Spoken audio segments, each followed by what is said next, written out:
Hello दोस्तों आज की टेक्नोलॉजी की बढ़ती हुई दौर में हमारे मोबाइल पर माई 11 सर्कल, ड्रीम 11, जंगली रमी, MPL पता नहीं कितनी फैंटेसी गेम की एप्स हमारे मोबाइल पर चलती रहती हैं, जो हमें इसको खेलने के लिए प्रेरित करते हैं कि आप यहां पर कुछ पैसे लगाकर लाखों करोड़ों रुपए कमा सकते, और हम उस लालच की वजह से इसमें एंट्री भी कर जाते और हम इसे खेलते हैं। दोस्तों आज की वीडियो में हम इसी चीज पर डिस्कस करेंगे कि क्या ये चीजें सही होती हैं या गलत। नमस्कार दोस्तों, मेरा नाम है विपिन कुमार और आप देख रहे हैं मोटिवेशनल थॉट विद विपिन।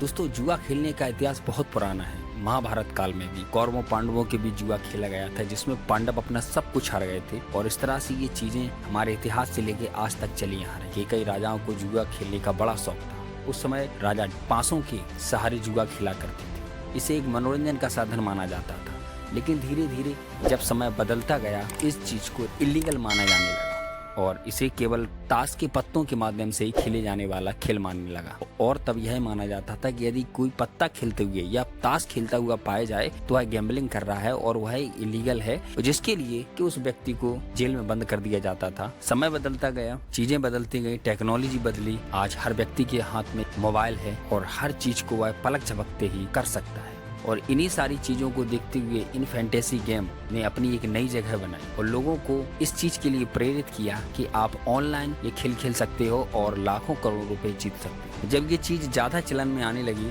तो कुछ लोगों ने इसका विरोध किया और इसे कोर्ट में लेकर गए। कोर्ट ने जब दोनों पक्षों की बात सुनी तो कोर्ट ने अपना जजमेंट ये दिया, ये गेम ऑफ चांस नहीं है, ये गेम ऑफ स्किल है। क्योंकि गेम ऑफ चांस वो होता है जिसमें जीतने का चांस 50% हो, लेकिन ये गेम ऑफ स्किल है क्योंकि आप अपनी स्किल के आधार पर खिलाड़ियों का चयन करते हो। वो खिलाड़ी किस तरह का परफॉर्मेंस करते हैं उसी के हिसाब से उन्हें नंबर्स दिए जाते हैं और आप उसके हिसाब से जीतते हो। इस तरह से कोर्ट ने अपना जजमेंट दिया कि ये गेम ऑफ स्किल है, इसमें स्किल का उपयोग किया जाता है। और कोर्ट ने साथ ही साथ एक जजमेंट और दिया कि जो स्टेट गवर्नमेंट चाहे तो वह अपने राज्य में इसे इलीगल घोषित कर सकते, और इसको जैसे कई राज्यों में ये इलीगल घोषित है और बाकी के और सभी राज्यों में ये कारोबार चल रहा है पिछले साल की तुलना में। और आज ये चीज बहुत पीक पर है। हर व्यक्ति के हाथ में मोबाइल है, हर बच्चे के हाथ में मोबाइल है, हर कोई इसे 1 मिनट से भी कम सेकंड में इसे इंस्टॉल कर सकता है और 150 रुपए देकर उसमें एंट्री कर सकता है और एक अपना माइंडसेट बनाकर गेम खेल सकता है, भले ही रिजल्ट कुछ भी। इस तरह से ये चीजें हमारे समाज में चल रही हैं। आज हर बच्चा,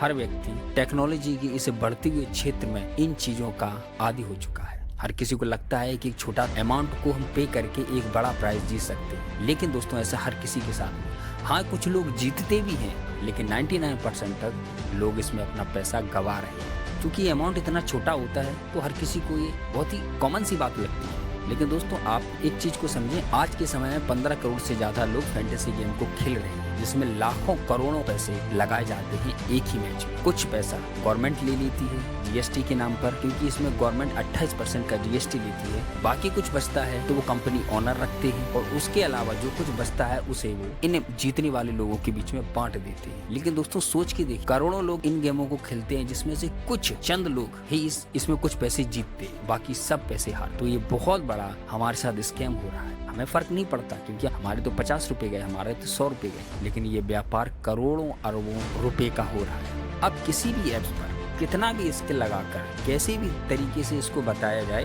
बट ये आखिर में है तो गेम ऑफ चांस, यानी कि गैम्बल। आज की बढ़ती हुई टेक्नोलॉजी अपने बच्चों को या खुद को इस चीज से दूर रखें, क्योंकि दोस्तों आपके लिए ये चीजें फ्यूचर में बहुत ही घातक होने वाली है। हमें पता ही नहीं चलता कि हम कब इस चीज में एंट्री करेंगे और कब हमें इसकी लत पड़ेगी। और इन सारे ऐप्स के नीचे एक चेतावनी दी जाती है कि इसमें वित्तीय जोखिम है, कृपया जिम्मेदारी से खेलें। दोस्तों जब ये चीजें जोखिम है तो उसे हम गैम्बल क्यों नहीं मान सकते? जब इसमें पैसे जाने की संभावना है तो ये गैम्बल, ये जुआ क्यों नहीं? इन सारे सवालों के बारे में हमें सोचना चाहिए और इस चीज को देखना चाहिए कि क्या चीजें हमारे लिए इन फ्यूचर में सही है या गलत। दोस्तों इसमें हमारी पूरी मेंटेलिटी का उपयोग किया जाता है, क्योंकि इसमें एंट्री के लिए हमें 150 रुपए का लालच दिया जाता है। जब हम इसमें एंट्री करते हैं तो तब हम अपना पैसा हारते हैं, भले ही पैसा 1 रुपया हो या 10 हो या 50 हो या 100 हो, कितना भी हो, बट पैसा तो पैसा होता है। जब हम हार जाते हैं तो हमें ये लगता है कि इस पैसे को हम कवर कैसे करें, और हम इसके बाद इसमें फिर से कूदते हैं और यही प्रोसेस बार बार चलती रहती है। और लकीली यदि हम जीत गए तो हमें लालच बढ़ता है कि हम और पैसे जीतें। इस तरह से इस दलदल से हम कभी बाहर नहीं निकल पाते, और ये चीजें हमें कब अपनी गिरफ्त में ले लेती हैं इसका हमें खुद अंदाजा नहीं होता। इसलिए दोस्तों आज की बढ़ती हुई टेक्नोलॉजी के साथ कुछ ऐसी चीजें भी हमारे साथ चल रही हैं, इसका हमें अंदाजा ही नहीं है कि फ्यूचर में कितना बड़ा नुकसान कर सकती है। इसलिए दोस्तों इन चीजों से दूर रहें और वीडियो पसंद आए वीडियो को लाइक करें, चैनल को सब्सक्राइब करें। Thank you for watching.